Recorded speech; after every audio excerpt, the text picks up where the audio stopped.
Hello everyone, this is Mr. Jackson, and today we're going to be getting into Module 1 for our Bio 139 course, and we're going to be covering the endocrine system today. So, a little quick overview.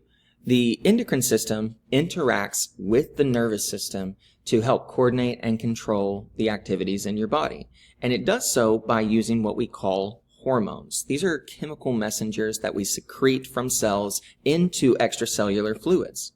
Those hormones then will travel through the blood and regulate functions in our cells like reproduction, growth and development, keeping our nutrients in balance, the way that cells metabolize to create energy, but also mobilizing body defenses in our immune system. And so whenever you have this endocrine system, please keep in mind, we're integrating with a lot of other organ systems to support their function. I wanted to give you a really quick comparison of some types of cell signaling as well as the endocrine signaling mechanism as well. Now, we've covered in previous modules in Bio 137, you would have covered autocrine signaling. This is where we release some sort of chemical from the cell, and it will bond with receptors on its own membrane. So this is self-signaling. You have paracrine signaling, which basically is just going to release from one cell and bond to target cell, which will be nearby. Okay, so it'll be another cell. And when it comes to endocrine signaling, this is where we're going to secrete hormones into surrounding extracellular fluids. Most of the time, that will include the blood supply. And what we'll do is we'll secrete those hormones into the bloodstream, and they will be able to travel throughout the body to those target cells. And these target cells will always have some exact type of receptor for that specific hormone. I want to make sure that we compare some of the differences here between the nervous system and the endocrine system. So whereas the nervous system uses action potentials and neurotransmitters, the endocrine system is specifically utilizing hormones released into the blood. Nervous system, the responses tend to be immediate, but only short term. Whereas for the endocrine system, we would have delayed responses, takes a little time, but those responses will be longer lasting. For nervous impulses, those signals are brought by axons to specific locations, and they typically only travel short distances. Whereas in the endocrine system, signals are going to be brought by blood only to target locations. So these can travel very long distances. Importantly, both are going to ultimately work together to regulate, integrate, and coordinate body functions down on a cellular level. And I did also want to make sure that we look at the type of gland that we're going to be working with, endocrine glands, because the endocrine system does utilize these glands distributed throughout the body, and they secrete hormones. These glands include the pituitary, thyroid, parathyroid, adrenal, and pineal glands. Other key structures that can also play in part as glands, even though they're not exclusively such, is the hypothalamus, the pancreas, the gonads, and the placenta. We have two types of secretions that we want to make sure that we understand. Two types of glands that we can compare to show the differences. We have exocrine glands. These are externally secreting. So you think exo, it's exiting, it's external to the body surface.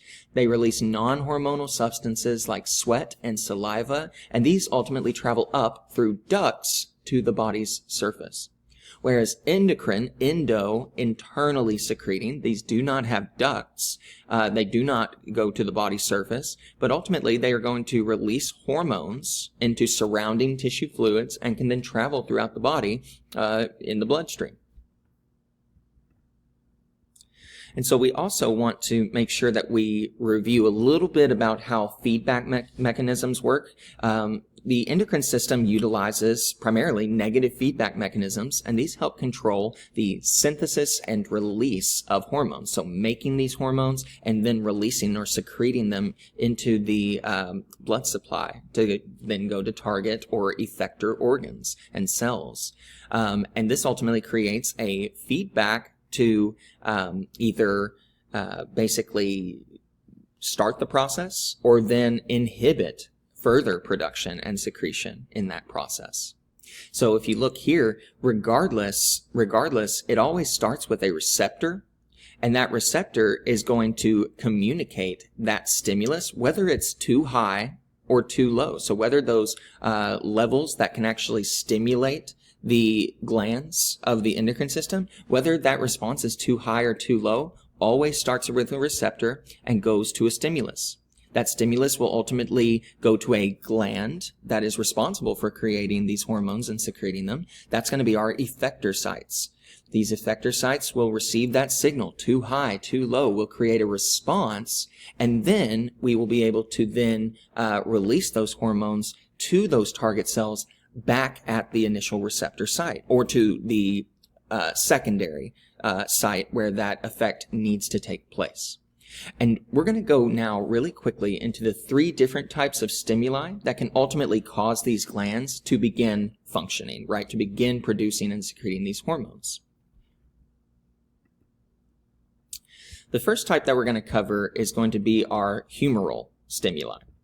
So this is where a hormone is going to be released because of altered levels of some critical ion or nutrient.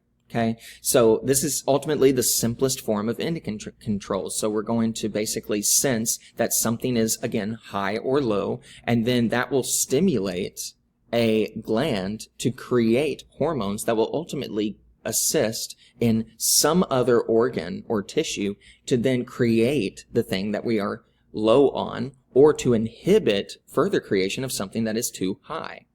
A good example of this is a stimulus like low calcium in capillary blood supply. So this will ultimately target the parathyroid gland. So that's going to be the gland that's going to pick up on that signal. And then the parathyroid gland is going to secrete a parathyroid hormone. And ultimately, this parathyroid hormone will help to increase calcium supply in the blood. Some other really common examples is this is how insulin works in response to increased blood glucose levels to basically cause the uptake of blood sugar so that there's not too high of levels circulating throughout the body. Aldosterone in response to low sodium or high potassium levels is another key example. And if you'd like to, I won't go through like verbally what we're seeing here, but this example that I've said over here on the left, you can actually see a visual of how that would work. And so if you'd like, you can feel free to pause the video for a moment and kind of review how that would actually, work through. So in addition to humoral stimuli, you also have neural stimuli. This is basically when a hormone is released and it's caused by some nervous or neural input. An example of this is how the sympathetic nervous system stimulates the endocrine system in response to stress. So you could think of this as like fight or flight, right? So we're increasing activity in the sympathetic nervous system. And so the initial stimulus might be action potentials that come from the preganglionic sympathetic fibers. So we have these nervous or neural inputs at the adrenal gland, which is a gland that specifically can pick up on those. And the response is that this adrenal medulla will secrete both epinephrine and norepinephrine, and that's going to be our fight or flight, essentially, right? We're going to upregulate and become a lot more alert because of these hormones that have been released. But ultimately, it's all because we're responding adequately to an external stressor in our environment. And finally, we have hormonal stimuli. This is where hormones are released because they are basically stimulated by other hormones. So it's kind of like a cause and effect where it's multiple steps. So one hormone causes the release of an additional hormone. This basically will promote a rhythmic hormone release. So it's patterned, right, where I can expect one to then cause release of the other. One example is a stimulus, hormone secreted by the hypothalamus. Whenever you go through your specific review in your discovery stations of each specific type of gland and the common hormones that are released, you'll see that the hypothalamus plays a really key role in the endocrine system. This hormone released by the hypothalamus could target the anterior pituitary gland, which would then cause the anterior pituitary gland to secrete hormones and then stimulate other glands such as the thyroid, the adrenal cortex, the gonads. And I've provided an example over here to the right of what that looks like. Common way of thinking about this is because it's a step-by-step stimuli of various glands to release various hormones, you can almost think of it as a hormone cascade. A little more about hormones and how these function. Sorry, I'm moving myself around a little bit here. So hormones can only alter the activity of their target cells. Those target cells have to have specific receptors for those hormones. So because we're releasing these hormones into the blood supply, they're going to ultimately have the ability to come into contact with a whole lot of different types of cells. But we don't want them to affect every type of cell. And luckily, because of the way that hormone signaling works, they don't. These hormones specifically will bind to only the target cells, those cells that have the specific receptors and are therefore able to interact with those hormones. Target cells have to have that receptor on or within its membrane. And a response in the target cell will also depend on a few things, right? It depends on the blood levels of that hormone. So we might need a certain amount in order to act on those target cells. Relative numbers of receptors for those hormones. We'll talk a little bit about that in the next slide. But ultimately, we have to have enough receptors to take in the amount of hormones required to have a certain, level of response. And then either the strength, or you can think of it, the affinity for binding between the hormone and the receptor. Again, how willing or how strong does a hormone have to be in order to bind and have that effect? So, just want to make sure that we don't gloss over this because it is a really important thing to understand. We have to remember that these receptors on target cells, they're dynamic structures. They're constantly changing in response to their environments. An example could be prolonged exposure to high hormone levels. That could lead to a desensitization or sensitization in the target cells, and ultimately this could cause a downregulation where we would actually see a decrease in the number of receptors for that hormone. This is because obviously the number of receptors we have causes a very prolonged or constant overabundant amount of action in our cells. This must not be good long term. So in order to calibrate, we're going to downregulate or decrease how many receptors are there actively working. This could also respond to constantly low levels of a hormone where a target cell says, in order to have my effect as needed, I need more of this stuff. The only way I can take in more of this hormone is if I upregulate or make more receptors so that any and all hormones that are possibly available will certainly bind and I can have that effect as a cell. It's important to understand that hormones influence receptors for other hormones as well. Okay, so one hormone can help down or upregulate the receptors of additional hormones and enhance or inhibit a target cell's response to those hormones as well. All right, so there's some different ways in which hormones can interact together as they could impact the effects of each other. So most target cells, they happen to have multiple types of these receptors for the different hormones that would come through. And this can basically yield some hormone interactions between two different types of hormones because they can respond to two different types of hormones on those two different types or more of receptors. So there's a few words that we need to know here. First one would be permissiveness. This is basically when a hormone can't do its job fully without the help of an additional hormone. You have synergism, where more than one hormone produces the same effect at the target cell. And if I have both or multiple of those hormones all with the same job that can basically produce the same effect, then I can have an amplified or combined effect in those target cells.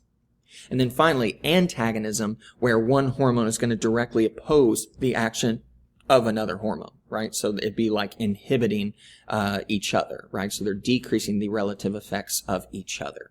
So we need to remember permissiveness, synergism, and then antagonism, and what those would mean in terms of hormone interaction. I want to make sure that we close out here by reviewing a little bit about the chemical structure of a hormone. This basically determines its solubility in water, and that's important because it also then happens to affect how is it going to be transported in the blood, how long it's going to last before degradation when it is transported in the blood, so how long before we lose its ability to have an effect in the body, and then what receptors it can be received by ultimately. So are we going to work at the surface, or will we have to go into the cells? And ultimately the chemical structure is going to determine that. There are two main types that we're going to look at in this module. It's going to be amino acid based, which are water soluble, all except for the thyroid hormone. Okay, it's going to kind of be the one that stands out. Amino acid based are water soluble, and then we have steroids, which are lipid or fat soluble. It's important to understand most hormones are amino acid based. They are water soluble. So as we're looking at how this works and what characteristics define these, remember most hormones are actually going to be in that amino acid base. They're soluble in water. And just wanted to give you guys a breakdown of what this looks like. Move myself up here out of the way. So I've got on the left side, I've got the characteristics of the lipid soluble, those steroid hormones, and then the water soluble or amino acid based hormones. So I got a comparison of how these are secreted, whether they're stored in secretory vesicles, how they're transported in blood, half-life, whereas lipid soluble typically last a long time. The water soluble lasts for only a short time. The action is the main thing that we want to identify here. Lipid soluble are going to activate genes that then synthesize new proteins, whereas water soluble use second messengers, so they're going to go into the cell, they're going to go to the membranes of the cell only on the outside and initiate signal inside the cell. And we'll close out. You can feel free to hit pause on this video and look at a couple of these images which show a process for how each of these lipid soluble and water soluble would actually have those effects on those target cells. And so I think that's actually going to be enough to conclude our first lecture on Module 1 for Endocrine System. And I hope you found this helpful. See you at the next one.